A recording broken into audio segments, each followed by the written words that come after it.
Good afternoon, blessed people. Ang topic ng pastor ko ng Sunday is prayers to praise and honor God.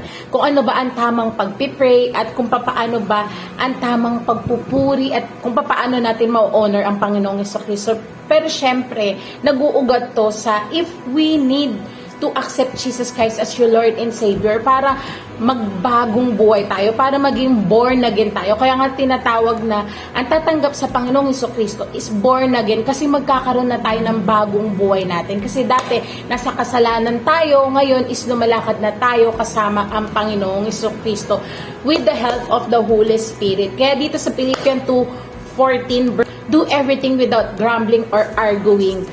Huwag tayong magreklamo sa buhay natin. Kailangan parati tayong may pagpapasalamat na nagising pa tayo sa umaga, nabigyan pa tayo ng pagkakataon ni Lord na magbago. Kasi ayun ang nangyari kay Moses. Si Moses ay isang prophet na napaka-bless na ginamit ng Panginoon Jesucristo. Pero why hindi siya nakapasok sa Promised Land?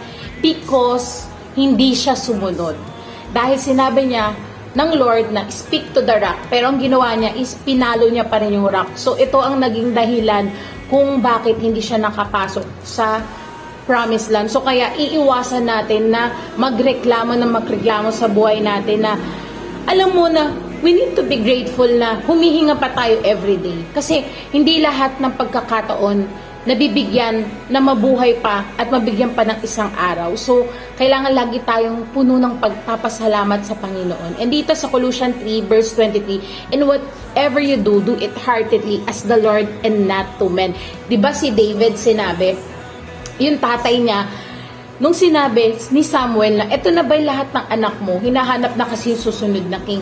Even yung tatay niya, hindi naniniwala kay David na siya ang magiging susunod na king. Pero ang Panginoong Jesucristo ay nakatingin sa puso ng bawat isa. At hindi tinitignan ng Lord yung physical appearance ng isang tao. Ang gusto lang ng Lord, isurrender mo lang ang puso mo. Dito, kaya ang gagayahin natin sa prayer ay ang Panginoong Jesucristo. Kasi dito sa Matthew 27:46, about 3 in the afternoon, Jesus cried out in loud voice, Eli, Eli, lema sabachthani, which mean, my God, why have you forsaken me?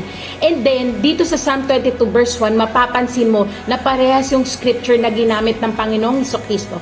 My God, why have you forsaken me? Why are you so far from helping me and from the words of my groaning? So, ano lang sinasabi dito? Na ang mga prayer natin, kailangan manggagaling sa Word of God because the Word of God is living and powerful.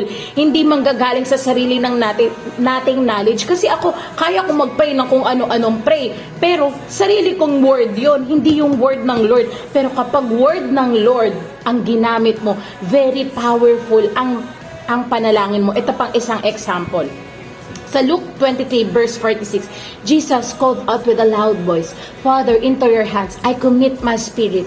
And when he had said, this is breath here last. Tapos sa Psalm 31 verse 5, yun din yung ginamit niya.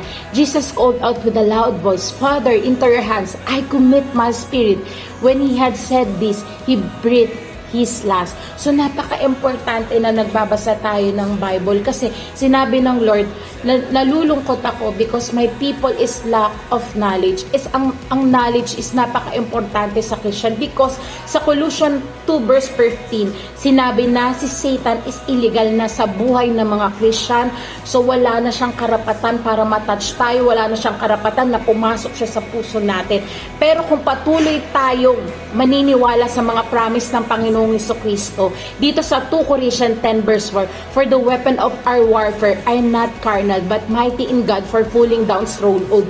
Itong mga stronghold na to, ito yung mga nilalagay na kalaban ng mga negative thoughts, negative spirit, mga depression sa utak natin. So ito yung kailangan na stronghold na bumaksak. So paano to babaksak? Through the Word of God. Kailangan natin magbasa ng Word of God dahil ito ang makakatulong sa atin. Kaya kailangan delight yourself in the Lord. So makinig tayo sa Word of God at gamitin natin ang Word of God para maging powerful ang ating prayer. Whoever calls on the name of the Lord will be saved. Thank you everyone!